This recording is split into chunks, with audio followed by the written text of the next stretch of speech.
ഓം ശാന്തി. 19/2/2026 പ്രഭാതമുരളി മധുബൻ. മധുരമായ കുട്ടികളെ, ഇപ്പോൾ മുഴുവൻ ലോകത്തിലും, പ്രത്യേകിച്ച് ഭാരതത്തിൽ ബൃഹസ്പതി ദശയാണ് വരാൻ പോകുന്നത്. ബാബ നിങ്ങൾ കുട്ടികളിലൂടെ ഭാരതത്തെ സുഖധാമമാക്കി മാറ്റിയിരിക്കുകയാണ്. ചോദ്യം: 16 കലാ സമ്പൂർണരാകുന്നതിന് വേണ്ടി നിങ്ങൾ കുട്ടികൾ ഏത് പുരുഷാർത്ഥമാണ് ചെയ്യുന്നത്? ഉത്തരം: യോഗബലം സമ്പാദിക്കുന്നതിൻ്റെ. യോഗബലത്തിലൂടെ നിങ്ങൾ 16 കലാ സമ്പൂർണരായി മാറും. ഇതിനുവേണ്ടി ബാബ പറയുകയാണ്, ദാനം ചെയ്യൂ, എങ്കിൽ ഗ്രഹപ്പിഴ ഒഴിവാകും.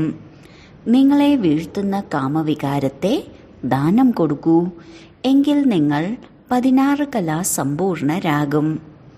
ദേഹാഭിമാനം ഉപേക്ഷിച്ച് ദേഹി അഭിമാനിയാകൂ. ശരീരത്തിൻ്റെ ബോധം ഇല്ലാതാക്കണം. ഗീതം: അങ്ങ് തന്നെയാണ് മാതാവും പിതാവും. ഓം ശാന്തി. മധുരമധുരമായ ആത്മീയ കുട്ടികൾ, തൻ്റെ ആത്മീയ അച്ഛൻ്റെ മഹിമ കേട്ടില്ലേ? മനുഷ്യർ കേവലം പാട്ട് പാടിക്കൊണ്ടിരിക്കുകയാണ്. എന്നാൽ നിങ്ങൾ പ്രായോഗികമായി ബാബയിൽ നിന്ന് സമ്പത്ത് നേടുകയാണ്. നിങ്ങൾക്കറിയാം, ബാബ നമ്മളിലൂടെയാണ് ഭാരതത്തെ സുഖധാമമാക്കി മാറ്റുന്നത്. ആരിലൂടെയാണോ ബാബ ഇത് ചെയ്യുന്നത്, അവർ തീർച്ചയായും സുഖധാമത്തിൻ്റെ അധികാരിയാകും. കുട്ടികൾക്ക് വളരെയധികം സന്തോഷമുണ്ടായിരിക്കണം. ബാബയുടെ മഹിമ അവർണ്ണനീയമാണ്. ആ അച്ഛനിൽ നിന്നാണ് നമ്മൾ സമ്പത്ത് നേടുന്നത്. ഇപ്പോൾ നിങ്ങൾ കുട്ടികളുടെ മേൽ, പ്രത്യേകിച്ചും അതോടൊപ്പം മുഴുവൻ ലോകത്തിലും ബൃഹസ്പതിയുടെ അവിനാശിയായ ദശ വരാൻ പോവുകയാണ്. ഇപ്പോൾ നിങ്ങൾ ബ്രാഹ്മണർക്ക് മാത്രമേ അറിയുകയുള്ളൂ. പ്രത്യേകിച്ചും ഭാരതം, അതോടൊപ്പം മുഴുവൻ വിശ്വത്തിലും ബൃഹസ്പതി ദശ ഉണ്ടാകും.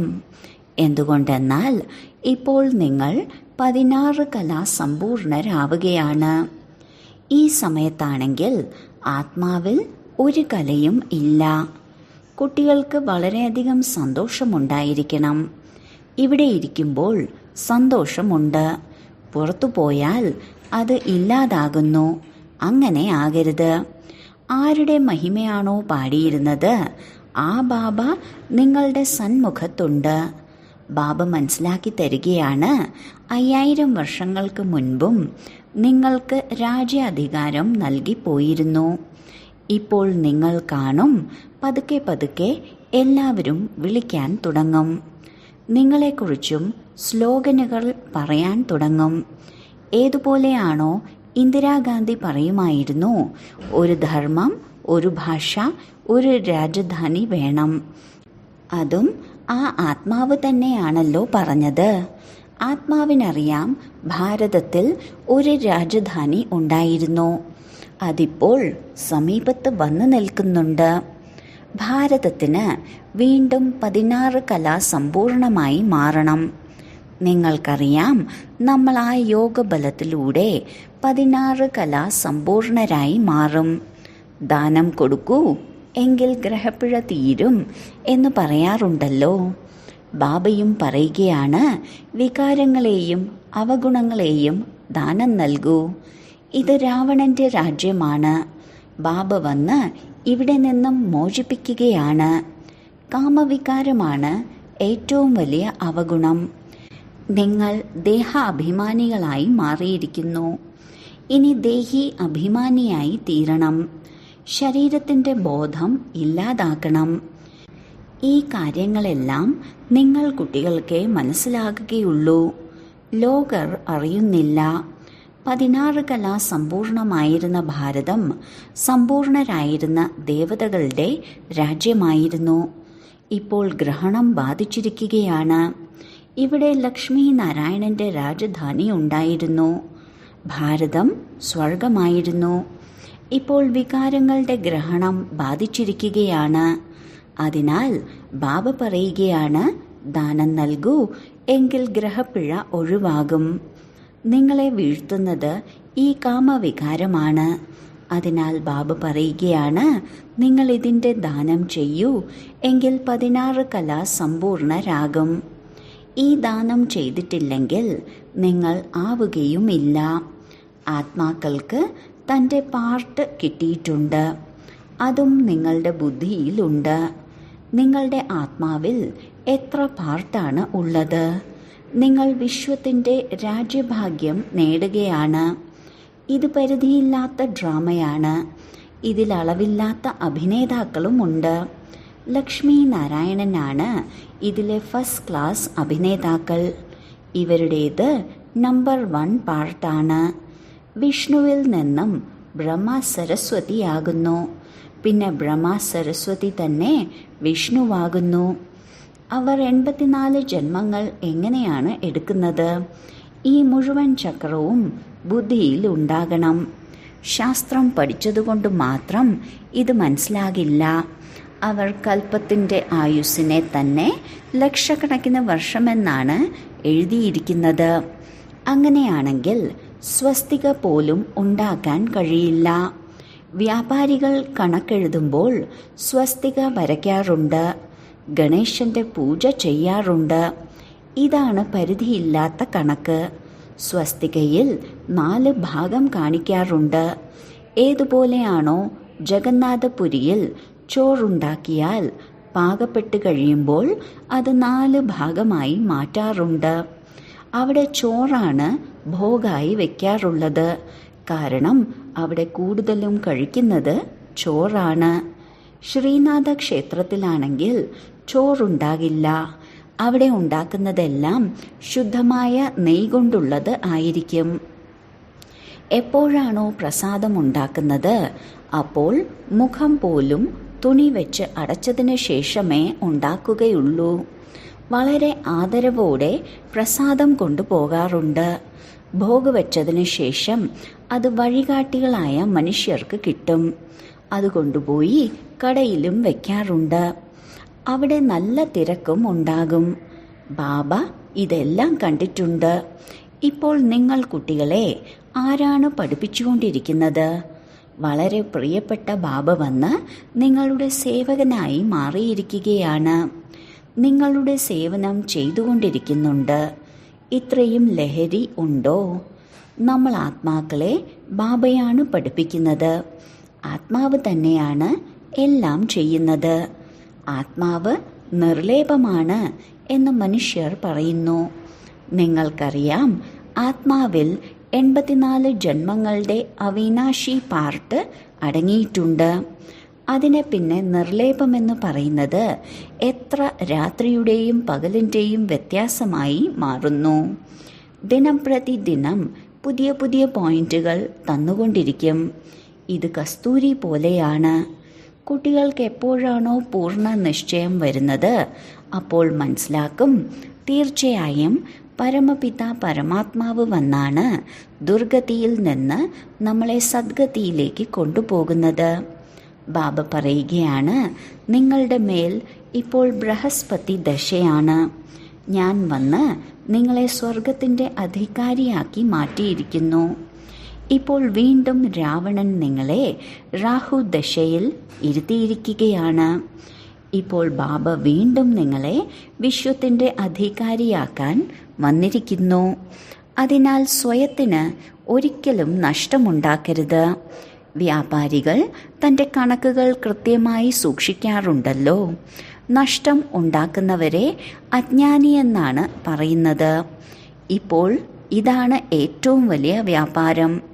വിരളം ചില വ്യാപാരികൾക്കേ ഈ വ്യാപാരം ചെയ്യാൻ കഴിയുകയുള്ളൂ. ഇതാണ് അവിനാശിയായ വ്യാപാരം. മറ്റെല്ലാ വ്യാപാരങ്ങളും മണ്ണിൽ ഇല്ലാതാകുന്നതാണ്. ഇപ്പോൾ നിങ്ങളുടെ സത്യമായ വ്യാപാരം നടന്നുകൊണ്ടിരിക്കുകയാണ്. ബാബ ജ്ഞാനസാഗരനാണ്, വ്യാപാരിയാണ്, രത്നവ്യാപാരിയാണ്. പ്രദർശനികളിൽ എത്ര പേരാണ് വരുന്നത്? സെന്ററിൽ പോലും വളരെ കുറച്ചു പേരേ വരികയുള്ളൂ. ഭാരതം വളരെ വിശാലമാണ്. എല്ലാ സ്ഥലങ്ങളിലേക്കും നിങ്ങൾക്ക് പോകണം. വെള്ളത്തിൻ്റെ ഗംഗയാണെങ്കിൽ മുഴുവൻ ഭാരതത്തിലും ഉണ്ടല്ലോ. ഇതും നിങ്ങൾക്ക് മനസ്സിലാക്കി കൊടുക്കേണ്ടതാണ്. വെള്ളത്തിൻ്റെ ഗംഗയല്ല, നിങ്ങൾ ജ്ഞാനത്തിൻ്റെ ഗംഗകൾക്ക് അതിനു വേണ്ടി പോകണം. 4 ഭാഗത്തും മേളയും പ്രദർശനിയുമെല്ലാം നടക്കുന്നുണ്ടല്ലോ. ദിനം പ്രതിദിനം ഇനിയും ചിത്രങ്ങളെല്ലാം ഉണ്ടാക്കും. ഇത്രയും ഭംഗിയുള്ള ചിത്രങ്ങളായിരിക്കും ഉണ്ടാക്കുക. ഈ ചിത്രങ്ങൾ കാണുന്നതിലൂടെ തന്നെ ആനന്ദമുണ്ടാകും. അവർ മനസ്സിലാക്കും, ഇവർ പറയുന്നത് ശരിയാണ്. ഇപ്പോൾ ലക്ഷ്മി നാരായണന്റെ രാജധാനിയുടെ സ്ഥാപന നടക്കുകയാണ്. ഏണിപ്പടിയുടെ ചിത്രവും ഒന്നാം തരമാണ്. ഇപ്പോൾ ബ്രാഹ്മണ ധർമ്മത്തിന്റെ സ്ഥാപന നടന്നുകൊണ്ടിരിക്കുകയാണ്. ഈ ബ്രാഹ്മണർ തന്നെയാണ് വീണ്ടും ദേവതകളാകുന്നത്. ഇപ്പോൾ നിങ്ങൾ പുരുഷാർത്ഥം ചെയ്തുകൊണ്ടിരിക്കുകയാണ്. അതിനാൽ തൻ്റെ ഹൃദയത്തോട് ചോദിക്കണം, എൻ്റെ ഉള്ളിൽ ചെറുതും വലുതുമായ മുള്ളുകളൊന്നുമില്ലല്ലോ. കാമത്തിൻ്റെ മുള്ള് ഇല്ലല്ലോ. ക്രോധത്തിൻ്റെ ചെറിയ മുള്ളുണ്ടെങ്കിൽ അതും വളരെ മോശമാണ്.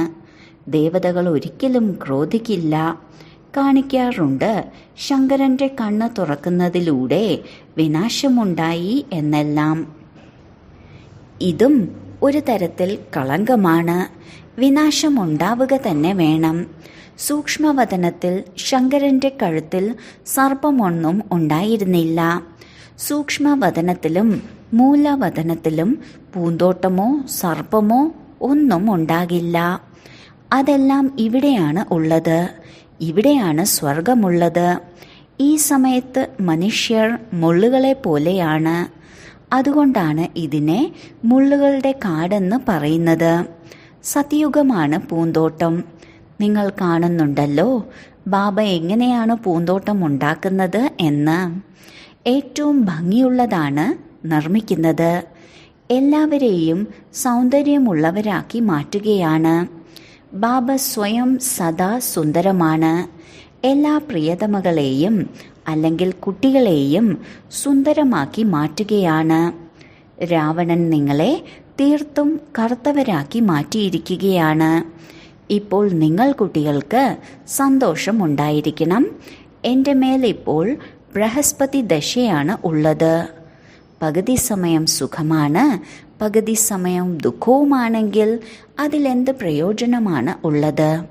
അങ്ങനെയല്ല. 3/4 ഭാഗവും സുഖമാണ്, 1/4 ഭാഗമേ ദുഃഖമുള്ളൂ. ഈ ഡ്രാമ ഉണ്ടാക്കപ്പെട്ടതാണ്. ഈ ഡ്രാമ എന്തിനാണ് ഇങ്ങനെ ഉണ്ടാക്കിയിരിക്കുന്നത് എന്ന് ധാരാളം പേർ ചോദിക്കാറുണ്ട്. ഇത് അനാദിയാണ്. എന്തിനാണ് ഉണ്ടാക്കിയിരിക്കുന്നത് എന്ന ചോദ്യത്തിൻ്റെ ആവശ്യം തന്നെ ഇല്ല. ഈ അനാദിയും അവിനാശിയുമായ ഡ്രാമ ഉണ്ടാക്കപ്പെട്ടതാണ്. ഉണ്ടായതും ഉണ്ടാക്കപ്പെട്ടതും ഉണ്ടായിക്കൊണ്ടിരിക്കുന്നതുമാണ്. ആർക്കും മോക്ഷം കിട്ടില്ല. ഇത് അനാദിയായി നടന്നു വന്ന സൃഷ്ടിയാണ്. ഇനിയും ഇത് നടന്നുകൊണ്ടിരിക്കും. പ്രളയമൊന്നും ഉണ്ടാകില്ല. ബാബ പുതിയ ലോകം ഉണ്ടാക്കുകയാണ്. പക്ഷെ അതിൽ എത്ര ശക്തിയാണ് ഉണ്ടാവുക? എപ്പോഴാണോ മനുഷ്യൻ പതിതവും ദുഃഖിയുമാകുന്നത് അപ്പോഴാണ് വിളിക്കുന്നത്. ബാബ വന്ന് എല്ലാവരെയും ആരോഗ്യമുള്ളവരും ദീർഘായുസ്സുള്ളവരുമാക്കുന്നു. പിന്നീട് പകുതി കൽപ്പം നിങ്ങൾക്ക് അകാല മൃത്യു ഉണ്ടാകില്ല. നിങ്ങൾ കാലനെയാണ് ജയിക്കുന്നത്. നിങ്ങൾ കുട്ടികൾ വളരെ പുരുഷാർത്ഥം ചെയ്യണം. എത്ര ഉയർന്ന പദവി നേടുന്നോ അത്രയും നല്ലതാണ്. കൂടുതൽ സമ്പാദിക്കുന്നതിന് വേണ്ടി എല്ലാവരും പരിശ്രമിക്കാറുണ്ട്. മരപ്പണി ചെയ്യുന്നവരും പറയും എനിക്ക് കൂടുതൽ സമ്പാദിക്കണം എന്ന്. ചിലർ ചതിയിലൂടെ സമ്പാദിക്കുന്നവരുമുണ്ട്. പ്രശ്നം പൈസയിലാണ്. അവിടെ നിങ്ങളുടെ ധനം ആരും മോഷ്ടിക്കില്ല.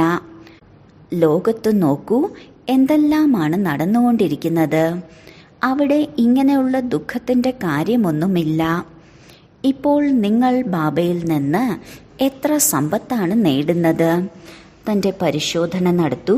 ഞാൻ സ്വർഗത്തിൽ പോകാൻ യോഗ്യനാണോ? ബ്രാക്കറ്റിൽ നാരദന്റെ ഉദാഹരണം. മനുഷ്യർ ധാരാളം തീർത്ഥാടനങ്ങൾ ചെയ്യുന്നുണ്ട്, എന്നാൽ അവർക്ക് ഒന്നും കിട്ടുന്നില്ല. ഗീതവുമുണ്ടല്ലോ, 4 ഭാഗവും കറങ്ങി എന്നിട്ടും അങ്ങയിൽ നിന്ന് ദൂരെയാണ് എന്ന്. ഇപ്പോൾ ബാബ എത്ര നല്ല യാത്രയാണ് നിങ്ങളെ പഠിപ്പിച്ചുകൊണ്ടിരിക്കുന്നത്. ഇതിലൊരു ബുദ്ധിമുട്ടുമില്ല. കേവലം ബാബ പറയുകയാണ്, മനസ്സുകൊണ്ട് എന്നെ ഓർമ്മിക്കൂ, എങ്കിൽ വികർമ്മം വിനാശമാകും. വളരെ നല്ല യുക്തിയാണ് കേൾപ്പിച്ചു തരുന്നത്. കുട്ടികൾ കേൾക്കുന്നുമുണ്ട്. ഇതാണ് ഞാൻ ലോണായി എടുത്തിട്ടുള്ള ശരീരം. ഈ ബാബയ്ക്ക് എത്ര സന്തോഷമാണ് ഉണ്ടാകുന്നത്. കാരണം തൻ്റെ ശരീരം ശിവബാബയ്ക്ക് വേണ്ടി കൊടുത്തിരിക്കുകയാണ്. ബാബ നമ്മളെ വിശ്വത്തിൻ്റെ അധികാരിയാക്കി മാറ്റുകയാണ്. ഭാഗീരഥൻ എന്നാണല്ലോ പേരും. ഇപ്പോൾ നിങ്ങൾ കുട്ടികൾ രാമന്റെ പുരിയിലേക്ക് പോകുന്നതിനുള്ള പുരുഷാർത്ഥമാണ് ചെയ്യുന്നത്. അതിനാൽ പൂർണ്ണമായും പുരുഷാർത്ഥത്തിൽ മുഴുകണം. എന്തിനാണ് മുള്ളായി തീരുന്നത്?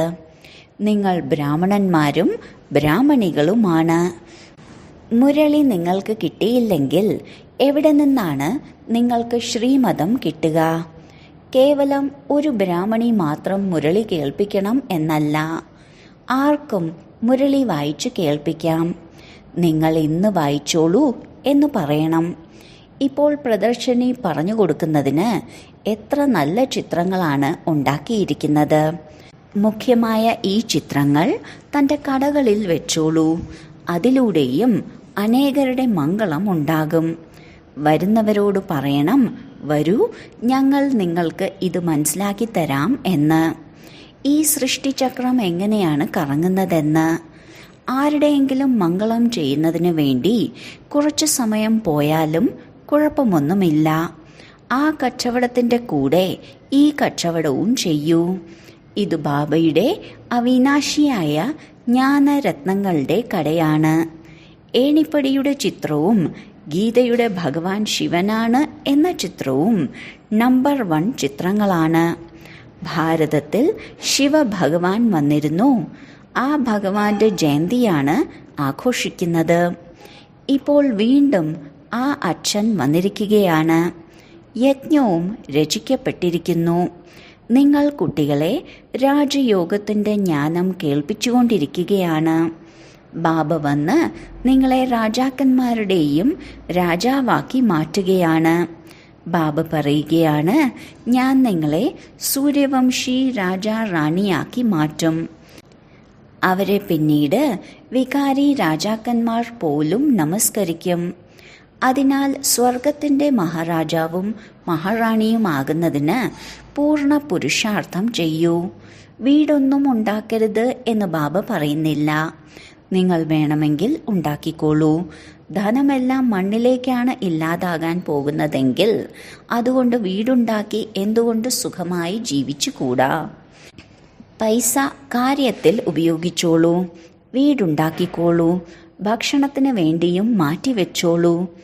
ദാനപുണ്യങ്ങളെല്ലാം ചെയ്യാറുണ്ടല്ലോ. ഏതുപോലെയാണോ കാശ്മീരിലെ രാജാവ് തൻ്റെ സമ്പത്ത് മുഴുവനും ആര്യ സമാജത്തിന് ദാനമായി കൊടുത്തത്, തൻ്റെ ധർമ്മത്തിന് കുലത്തിനാണല്ലോ കൊടുക്കുക. ഇവിടെയാണെങ്കിൽ അങ്ങനെയൊന്നുമില്ല.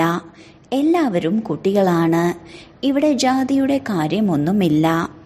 ഞാൻ നിങ്ങൾ ആത്മാക്കൾക്കാണ് വിശ്വത്തിൻ്റെ ചക്രവർത്തി പദവി തരുന്നത്. പവിത്രരാക്കി മാറ്റുകയാണ്.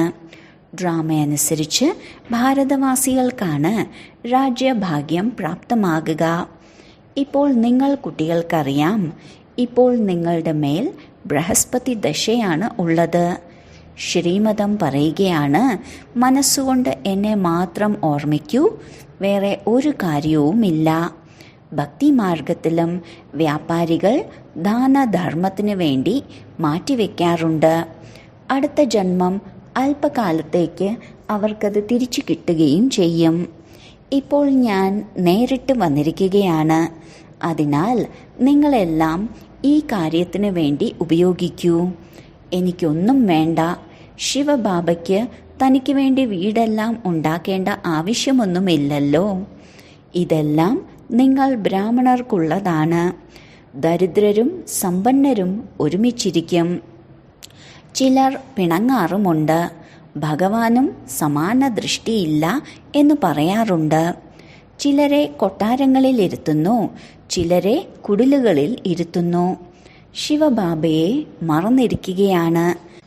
ശിവബാബയുടെ ഓർമ്മയിലിരിക്കുകയാണെങ്കിൽ ഒരിക്കലും ഇങ്ങനെയുള്ള കാര്യങ്ങൾ സംസാരിക്കില്ല. എല്ലാവരോടും ചോദിക്കുമല്ലോ, വീടുകളിൽ എങ്ങനെയാണ് ജീവിക്കുന്നത് എന്ന് നോക്കാറുണ്ട്. അല്ലെങ്കിൽ എന്തെങ്കിലും സൗകര്യങ്ങൾ വേണമെങ്കിൽ അത് ചെയ്തു കൊടുക്കുന്നുണ്ട്. കാരണം എല്ലാവർക്കും ആദരവ് കൊടുക്കണമല്ലോ. ഏതെങ്കിലും സാധനങ്ങളില്ലെങ്കിൽ അതും പ്രാപ്തമാകുന്നതാണ്. ബാബയ്ക്ക് കുട്ടികളോട് സ്നേഹമുണ്ട്. ഇത്രയും സ്നേഹം നൽകാൻ വേറെ ആർക്കും സാധിക്കില്ല. കുട്ടികൾക്ക് എത്രയാണ് പുരുഷാർത്ഥം ചെയ്യാൻ മനസ്സിലാക്കി തരുന്നത്. മറ്റുള്ളവർക്കും യുക്തി രചിക്കണം. ഇതിന് വേണ്ടത് കേവലം 3 അടി മണ്ണാണ്. അവിടെ ഇരുന്ന് കുട്ടികൾക്ക് ജ്ഞാനം മനസ്സിലാക്കി കൊടുക്കാമല്ലോ. ഏതെങ്കിലും വലിയവരുടെ ഹാളെല്ലാം ഉണ്ടെങ്കിൽ അവരോട് ചിത്രങ്ങൾ അവിടെ വെച്ചോട്ടെ എന്ന് ചോദിക്കണം. 1-2 മണിക്കൂർ രാവിലെയും വൈകുന്നേരവും ക്ലാസ് എടുക്കാമല്ലോ. അവരോട് പറയണം, ചിലവ് ഞങ്ങൾ ചെയ്യാം, എന്നാൽ പേര് നിങ്ങൾക്ക് കിട്ടുമല്ലോ. വളരെ പേർ വന്ന് കക്കയിൽ നിന്ന് വജ്രമാകും. ശരി, വളരെ കാലത്തെ വേർപാടിന് ശേഷം തിരികെ കിട്ടിയ മധുരമധുരമായ സന്താനങ്ങൾക്ക് മാതാവും പിതാവുമായ ബാബ്ദാദയുടെ സ്നേഹസ്മരണകളും പുലർക്കാല വന്ദനവും. ആത്മീയ പിതാവിൻ്റെ ആത്മീയ കുട്ടികൾക്ക് നമസ്കാരം. ധാരണയ്ക്കുള്ള മുഖ്യ സാരം: 1.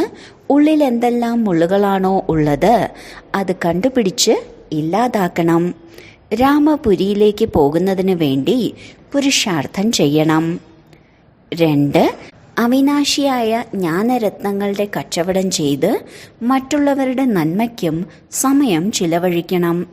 സൗന്ദര്യമുള്ളവരാകണം, അതോടൊപ്പം സൗന്ദര്യമുള്ളവരാക്കി മാറ്റണം. വരദാനം: തമോഗുണി അന്തരീക്ഷത്തിൽ തൻ്റെ സ്ഥിതി ഏകരസവും അചഞ്ചലവും ഇളകാത്തതുമാക്കി വയ്ക്കുന്ന മാസ്റ്റർ സർവശക്തിവാൻ ഭവ.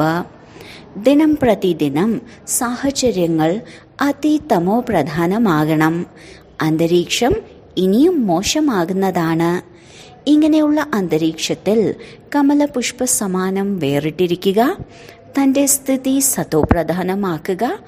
ഇതിന് ഇത്രയും ധൈര്യം അഥവാ ശക്തിയുടെ ആവശ്യമുണ്ട്. എപ്പോഴാണോ ഈ വരദാനം സ്മൃതിയിലുണ്ടാകുന്നത്, ഞാൻ മാസ്റ്റർ സർവശക്തിവാനാണ്, അപ്പോൾ പ്രകൃതിയിലൂടെയാകട്ടെ, ലൗകിക ബന്ധങ്ങളിലൂടെയാകട്ടെ, ദൈവിക പരിവാരത്തിലൂടെയാകട്ടെ, ഏതു പരീക്ഷ വന്നാലും അതിൽ സദാ ഏകരസം, അചഞ്ചലം, ഇളകാത്തതുമായിരിക്കും. സ്ലോഗൻ: വരദാതാവായ ബാബയെ തൻ്റെ സത്യമായ കൂട്ടുകാരനാക്കിക്കോളൂ, എങ്കിൽ വരദാനങ്ങളുടെ സഞ്ചി നിറഞ്ഞിരിക്കും. അവ്യക്ത സൂചന: ഏകതയുടെയും വിശ്വാസത്തിൻ്റെയും വിശേഷതയിലൂടെ സഫലതാ സമ്പന്നമാകൂ. ഈ പരമാത്മജ്ഞാനത്തിലൂടെ തന്നെയാണ് വിശ്വത്തിൽ ഒരു ധർമ്മം, ഒരു രാജ്യം, ഒരു മതത്തിൻ്റെ സ്ഥാപന ഉണ്ടാകുന്നത്. താങ്കളുടെ ഈ ബ്രാഹ്മണ സംഘടനയുടെ ഏക മതത്തിൻ്റെ വിശേഷത ദേവതാരൂപത്തിൽ പ്രായോഗികമായി നടക്കുന്നു. ഈ വിശേഷത തന്നെയാണ് അത്ഭുതം കാട്ടുന്നതും. ഇതിലൂടെ തന്നെയാണ് പേര് പ്രശസ്തമാകുക, പ്രത്യക്ഷതയുണ്ടാകുക. അപ്പോൾ ഈ വിശേഷതയിൽ നമ്പർ 1 ആകൂ. ഇതിനുവേണ്ടി എന്താണോ തൻ്റെ മൂലസംസ്കാരം അതിനെ അകറ്റി ബാബ്ദാദയുടെ സംസ്കാരങ്ങളെ പകർത്തി സമാനവും സമ്പൂർണവുമാകൂ. അപ്പോൾ ഓരോരുത്തരിലൂടെയും ബാബ കാണപ്പെടും, പ്രത്യക്ഷതയുണ്ടാകും. ഓം ശാന്തി.